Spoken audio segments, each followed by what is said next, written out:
안녕하세요. 성 긋는 조변의 아나운서 임현정입니다. 네, 성근는 변호사 조변입니다. 네, 반갑습니다. 안녕하세요. 오늘은 어떤 주제를 만나볼까요? 지금부터 함께 하시죠. 자, 오늘 주제는요. 사실 제 이야기인 것 같아서 벌써부터 궁금해지는데 네. 어떤 이야기죠? 내용 증명에 대해서 오늘 얘기를 해볼까 합니다. 사실 내용 네. 증명이라는 단어를 오늘 언니한테 얘기 듣기 전에 실제로 저도 한번 들었던 적이 있었어요. 그래서 행사를 저희는 많이 나가는데 행사 금액을 다 받지 못해가지고 물론 뭐 축제가 마무리가 좀 덜 됐어요. 날씨 여파나 이런 것들이 있어서 나머지 금액이 꽤 큽니다. 네. 전혀 받지를 못한 거예요. 첫날 계약금만 딱 받고 그래서 5분의 1 정도를 받았다고 생각을 했을 때 그래서 한 얘기가 내용 증명을 띄워봐라 라고 하시는데 그때는 저는 그런 정보도 없고 경험도 없고 네. 너무 겁을 많이 먹었었는데 내용 증명 우편이라고 표현하잖아요. 그쵸. 네네. 이것도 우리가 좀 알아야 될 게 많죠. 맞아요. 그러니까 일반인들이 내용 증명이라고 하면 생각하고 계신 거가 오해가 좀 있더라고요. 어떤 거요? 네. 내용 증명 우편 받아보신 적도 있고 직접 보내보신 적도 있으시잖아요. 많이 내용 증명과 관련해서 질문 받았던 게 변호사님 저 내용 증명 받았는데요. 이거 답변 꼭 해야 되죠? 언제까지 답변해야 되나요? 이런 질문들을 제가 좀 몇 번 받았어요. 정해져 있어요, 기한이? 아니 없습니다. 답변을 꼭 할 의무도 없어요. 보통은 이제 우리가 법원에서 소장을 받으면 네. 30일 이내에 답변을 하게 되어 있잖아요. 그래서 좀 많은 분들이 그것도 똑같이 30일 이내에 답변을 해야 되지 않나 이렇게 좀 걱정을 하시던데 사실은 뭐 내용 증명이라는 게 우편의 일종의 한 가지 종류이기 때문에 그거에 대해서 뭐 답변을 해야 될 의무는 없습니다. 그럼 오늘 기한이 네. 딱 정해진 것도 없고 네, 반드시 해야 할 필요도 없다? 없죠. 전혀 없죠. 그리고 공증, 사람들이 그냥 생각하기에 공증사무실 가서 공증하면 이제 모든 게 다 해결되는 것처럼 네. 생각들 하시잖아요. 나 공증 받아놨는데 막 이러면서 하지. 그러는데 내용증명도 사실 사람들이 내용증명으로 내가 뭔가를 탁 보내면 그거 자체로 뭐 이렇게 법적인 엄청난 맞아요. 효과가 발생할 것처럼 생각하시는데 사실 뭐 일부 완전히 틀린 얘기는 네. 아닙니다. 일부 법적 효력이 있는 부분들도 있어요. 그거 제가 나중에 말씀드리겠지만 아까도 말씀드린 것처럼 내용 증명 그냥 우편 발송의 한 형태다. 그래서 그거 내용 증명 보냈다고 해서 내가 뭐 이 사람 돈 받을 거 있는데 내용 증명 하나 보냈다고 받을 수 있다 이렇게 생각하시면 안 되는 거예요. 아, 정말요? 네네. 저는 이렇게 생각을 했기 때문에 그때 사실 조금 심장이 두근두근 저처럼 이런 경험이 없는 사람들은 많이 무서워도 하고 그러면 그냥 우편으로 보내면 되는 거네요? 그쵸. 그냥 일반 우편을 보내면 되는데 이제 일반 우편을 보냈을 때는 문제가 수신 확인이 안 되잖아요. 그러니까 등기로 보냈거나 수신을 받았다는 거. 그러니까 저희가 뭔가 이 사람한테 고지를 했어요. 그래서 현정아 내 돈 5천만 원 갚아라. 이렇게 둘이 얘기를 했어요. 근데 나중에 이제 재판을 가게 된 거죠. 순간 빚진 게 있는 줄 알고 생각했어. 이면정 5천만 원 지급하라. 내가 깜짝 소송을 놀랐어. 했어. 그래서 재판을 가가지고 판사님 사실은 제가 현정이한테 돈 5천만 원 갚으라고 또 얘기도 했는데요. 현정이 그러는 거죠. 나 들은 적이 없는데요. 그러니까 어떻게 입증해요? 그거를 위해서 내용 증명을 보내는 거죠. 그래서 내용 증명을 보내면 이제 등기처럼 수신 확인이 가능한 거죠. 사실 이렇게 뭐 네. 등기로 보내면 일단은 수치는 하기가 되니까 확인이 되니까 좋을 것 같다. 제가 내용 증명 우편의 방법에 대해서 간단하게 좀 설명을 드리면 내용 증명을 보내러 이제 우체국에 가시면 이제 예를 들어 뭐 어떤 제가 서류를 내용 증명의 대상이 된 서류를 붙일 거 아닙니까? 그럼 그걸 이제 3통을 준비를 하셔야 됩니다. 네. 그래서 한 통은 제가 가지고 한 통은 보내고 한 통은 이제 우체국에 보관을 하게 돼요. 그래서 나중에 뭔가 내가 그 문서를 잃어버리게 됐을 때 우체국에 가가지고 열람 신청을 하게 되면 그 내용을 열람할 수 있고 다시 또 보낼 수 있게 되는 거거든요. 그런 측면에서 사실 내용 증명이 굉장히 좋은 방법이죠. 나중에 증거를 남길 수 있게. 실제로 힘이 있고 효력이 있는 거네요, 이게. 네. 근데 이런 방법들을 좀 듣고 나니까 너무 겁먹지 않아도 될 것 같다. 그럼요. 내가 억울한 부분에 대해서 꼭 한번 제시를 해볼 필요는 있겠다라는 생각은 드는데 이 서류에도 좀 특별한 양식은 있을 것 같긴 한데요. 일반 서류하고 좀 다르지 않아요? 그러니까 그것도 약간 제가 생각하기에는 일반인들이 하는 오해 중에 하나입니다. 본 적이 없어서 그냥 아직까지. 내용 증명 우편이라는 어떤 특정 양식으로 우편을 보내는 거지 그 안에 봉투 안에 들어있는 서류는 특별 양식이 없어요 사실. 거기에 뭐 제목에 꼭 내용 증명 이렇게 어. 달기를 원하시는데 제가 예를 들어 가끔씩 뭐 어. 사실 확인서, 진술서 이렇게 적어드리면 뭐라 하세요. 그 그치. 제목 뭐라 들어가도 상관없고요. 아. 거기에 뭐 러브레터 이렇게 적어도 상관없습니다. 정말요? 아, 뭔가 이게 연애의 기록을 남기시고 싶다. 정말? 그러면 러브레터를 어. 내용 증명으로 보내시면 3년 이내에는 확인이 가능합니다.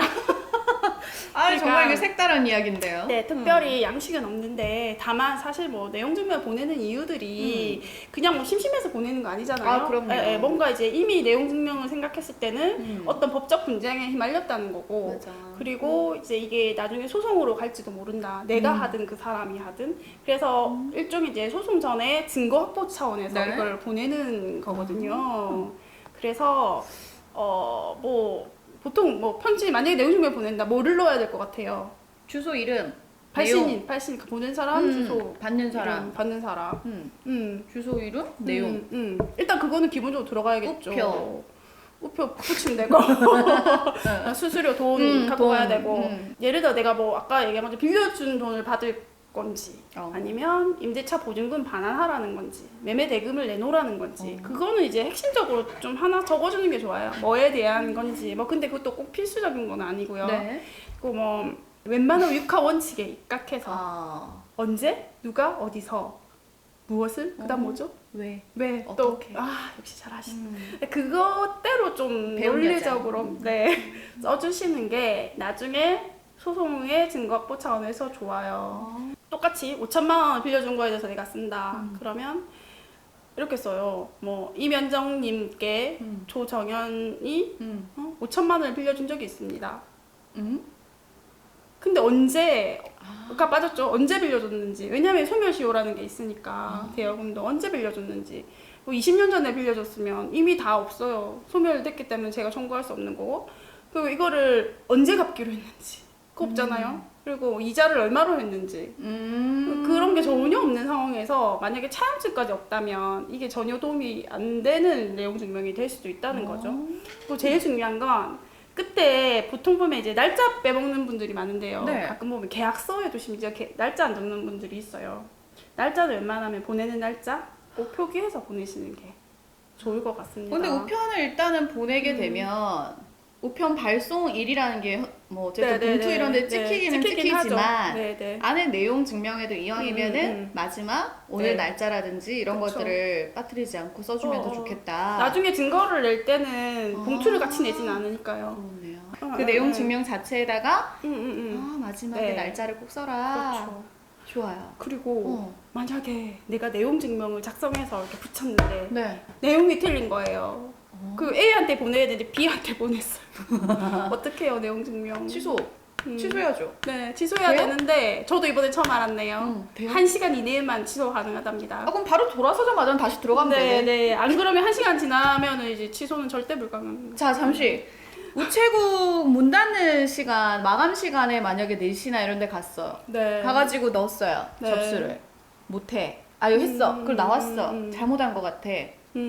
문 닫으면 엄청 끝이네. 예리한 질문인데요. 근데 직원들은 아직 있지 않을까요? 문 일단 닫았어도. 셔터문 내려가면 마감입니다. 아, 그래요? 그러면 이제 업무가 안 되는 그것까지 거네. 저도 잘 모르겠는데요. 물론 변호사 사무실에서나 음. 뭐 법무사나 이런 데서도 하긴 하죠. 네, 저희가 어. 대행을 해드리죠. 대행하는데 그래서- 이게 좀 나간데? 네, 여기 좀 나갈 있다? 수는 좀 좀 있다? 네. 조금 있을 수 있다. 네, 변호사 사무실에 이제 와서 내용 증명을 의뢰하시는 분들은 네. 뭐 여러 가지 종류가 있습니다만 어찌됐든 이제 저희가 만약에 이제 작성해서 그걸 보내게 되면 대리인 이름으로 변호사 이름에 도장이 탁 찍혀서 가니까 아무래도 이제 받아보는 입장에서는 그냥 개인이 이렇게 보내는 것보다는 좀 약간 더 부담감을 느끼시는 것 같더라고요. 와닿을 것 같아요. 네, 그래서 약간 경비가 들더라도 변호사 사무실에 맡기시는 경우들이 있습니다. 이것도 네. 필요할 것 같아요. 제가 네. 만약 금액이 좀 크거나 상대에게 반드시 나의 이 마음을 전달해야 되겠다 네. 할 때는 오히려 이렇게 공증 비슷하게 전문가가 인증을 하고 대리인으로 들어가는 것도 충분히 득이 될 것 같다 이런 생각이 드네요. 만약에 이걸 했을 경우에 네. 좀 결과가 좋으면 좋잖아요. 그러니까 내용 증명의 그 법적 효과에 대해서 아까 처음에 잠깐 말씀드렸는데 기본적으로는 이제 일반인들이 생각하는 그런 막 이렇게 뭐 판결과 같은 그런 엄청난 법적 효력이 발생하는 건 아닙니다. 근데 다만 일부 이제 법적 효과가 있는 것들이 이게 예를 들어서 5천만 원 갚아라 이렇게 내가 보내면 돈을 갚으라는 이행 청구를 한 거죠. 네? 이행 청구를. 그렇게 되면 그 순간 소멸시효가 중단이 됩니다. 소멸시효라는 거는 이제 채권이라 하죠. 그러니까 쉽게 말하면 이제 돈을 빌려줬는데 안 갚으면 제가 그분에 대해서 돈을 돌려받을 채권이 생기는 거잖아요. 근데 이것도 이제 우리 민법의 가장 기본 원칙이 뭐냐면 권리 위에 잠자는 자를 보호하지 않는다는 겁니다. 권리 위에 잠자는 자를 보호하지 보호하지 않는다. 않는다. 예, 그게 제일 큰 원칙이거든요. 그래서 돈을 내가 달라고 이 사람한테 요구를 안 했을 때 20년이고 30년이고 막 50년 지났는데 갑자기 자식이 상속받았다면서 돈 내놔 이렇게 할 수는 없잖아요. 그래서 이제 금전채권 같은 경우에 통상 10년 동안 자기 권리 행사를 안 하면 사라지게 돼요. 네. 그래서 근데 이게 시간이 이렇게 소멸시효가 진행되는 걸 막는 몇 가지 것들이 있어요. 법에서 정한 뭐 가압류를 한다든지 압류를 한다든지 그런 게 있는데 그 중에 한 가지가 이행 청구예요. 돈 달라고 요청하는 거. 네. 내가 뭐 했잖아. 권리에 잠자지 않았잖아요. 주라 빨리 내놔라 빨리 내놔라 이렇게. 이게 필요한 거네요. 네. 근데 이제 다만 그래서 내용 증명이 달라는 거니까 내용 증명을 보냈다는 건 내가 이행 청구했다는 건데 다만 여기서 약간의 그거는 문제는 뭐냐면 이행 청구는 가압류나 압류처럼 확정적으로 소멸시효를 딱 중단시키진 않아요. 내가 달라고 해놓고 6개월 이내에 법적 조치를 해야 돼. 6개월 이내에 아니면 또 6개월 가기 전에 또 돈 달라 하든가. 계속 보내야 되네요? 또 달라 하든가. 그러니까 5개월 하고 29일째 되잖아. 다시 또 안 이행 청구를 주면 하든지. 또 보내는 거네요. 아니면 재판을 걸든지.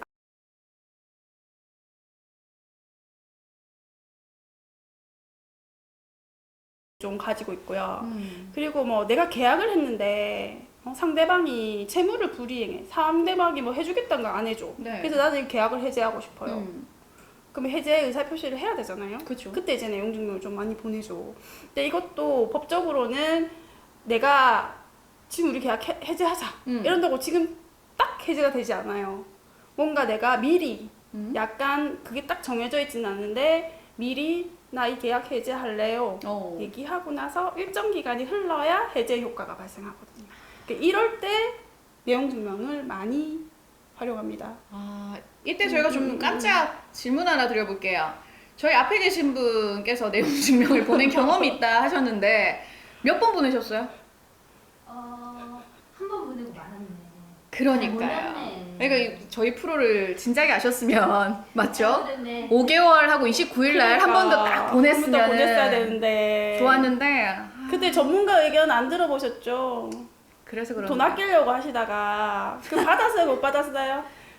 못 받았지. 이거 웃을 일이 아닌데. 왜 제 주변 사람들 다 이런 겁니까? 제가 잘못했네요. 잘못하셨습니다. 네, 다음부터는 자, 제가 잘 상담해드리도록 하겠습니다. 이렇게 해서 저희는 전문가의 도움이 네. 필요합니다, 사실. 네. 이렇게 억울한 우리의 이 시민들의 마음을 좀 알아줬으면 좋겠고, 그렇죠. 사실 내용 증명에 대해서도 누가 저도 옆에서 그러더라고요. 네. 이거는 그냥 액션이니까 무조건 액션을 취하라는 의미에서 내용 증명이라고 표현을 해주셨는데 그 말이 오늘 딱 설명을 들으니까 딱 맞아 떨어지는 것 같네요. 내용 증명과 이 말을 연결시켜 본 적이 별로 없는데 오늘 딱 얘기하다 보니까 그 권리 위에 잠자는 자를 보호하지 않는다. 내용 증명 보내셔야 됩니다. 근데 이제 다만 한 가지 주의하셔야 될 거는 있어요? 그렇다고 무조건 내용 증명 보내시는 게 저 앞에 분 계속 보낼 것 같아요. 능사가 아닌 게 일단 제가 그 내용 증명 안에 담으려는 내용에 대해서 사실관계도 정확해야 됩니다. 그럼요. 그리고 이제 뭐 법률적인 부분을 이제 어설프게 담다가는 이게 왜냐면 대부분 소송으로 비화되는 경우가 많기 때문에 나중에 상대방이 그걸 탁 내면서 이날 이 사람 분명 이렇게 주장했는데 법원 와서 다른 얘기하고 있다. 졸지에 거짓말쟁이 될 수 있어요. 사실에 근거해서 제시를 해야 된다. 사실관계에 대해서도 본인 솔직히 사람들이 저도 이게 이 업을 하다 보니까 제가 얼마나 기억력이 나쁜 사람인지 확실히 깨닫게 되더라고요. 일주일 전 일도 사실 기억이 안 나면서 그래서 점점 이제 그 증인들의 증언력에 대한 의문을 많이 갖고 있는데 그건 나이 들어서 그래요. 네. 네. 나이 안 들 줄 아는. 네. 그런데 갑자기 내 얘기하니까 생각이 안 나네요. 이렇게 한번 툭 건드려주는 그래서요. 건데. 그래서 자기가 계약을 하든 뭐 돈을 빌리든 빌려주고 나든 기억을 잘 못해요. 그게 맞는 것 어느 같아요. 상황에서 얼마를 특히 빌린 사람이 더 기억 못하겠죠. 빌려준 사람들이 엄청 기억을 잘하고. 빌려준 사람도 요즘에는 많이 네. 있기도 하는데 이 돈에 이제 엮여서 네, 내용 네. 증명을 할 때는 정말로 정확하게 내가 네, 그분한테 받을 돈이 얼만지 내가 그리고 언제 몇 월 며칠까지 그 돈을 얼마를 받기로 했고 계약금이 얼마면 그 중에서 얼마 몇 퍼센트 받기로 했다. 이걸 정말 기억을 빌려준 사람도 받아야 될 사람도 기억을 잘해야 될 것 같다 이 생각이 드네요. 그러니까 차용증이 없는 경우들이 없으니까. 생각 외로 참 많아서 제가 만약에 뭐 어떤 분이 내용 증명 보내겠다 조언을 해달라 한다면 아까 말씀드린 것처럼 뭐 대여금 같은 경우에는 요건이 딱 이제 몇 가지 있어요. 뭐 원금이 얼마인지 이자 약정이 있었으면 이자 약정 얼마인지 변제기 딱 세 가지만 확정하면 되기 때문에 그것만 이제 확실하게 확정하시고 나머지 것들에 대해서 자신이 없으시면 아예 안 적는 게 더 좋으실 것 같아요. 세부적인 사실관계에 대해서는 뭐 꼭 그게 없어도 되는 거기 때문에 네. 그렇게 딱 요건 소위 요건 사실이라고 하는데요. 그거에 대해서만 딱 큰 사실관계만 확정하시고 나머지 자신 없는 거 괜히 적어 놓으셨다가 나중에 더 큰 화가 될 수 있으니까 일단 내용 증명 보내실 때도 좀 신중하게 하셨으면 좋겠습니다. 네. 오늘도 방송을 들으시고 괜히 우리도 그냥 한번 보내보자 이렇게 생각하시면 안 되고 물론 이제 이렇게 정확한 정보를 좀 들으시고 접근을 좀 해봐야 되지 않을까라는 생각이 들었습니다. 오늘 저의 경험을 가지고도 참 도움이 됐던 유익한 시간이었고 내용 증명에 대해서 너무 저처럼 이렇게 소심하게 고민하셨다면 한 번쯤 올바르게 한번 판단을 해보는 것도 필요하겠다라는 그렇죠. 네. 생각이 드네요. 오늘 저희 내용 증명에 대한 내용 여기까지 한번 마칠까요? 네. 오늘도 저희 방송 봐주셔서 감사드리고요. 도움이 되셨다면 좋아요, 구독 잊지 말아주세요. 오늘도 고맙습니다. 고맙습니다.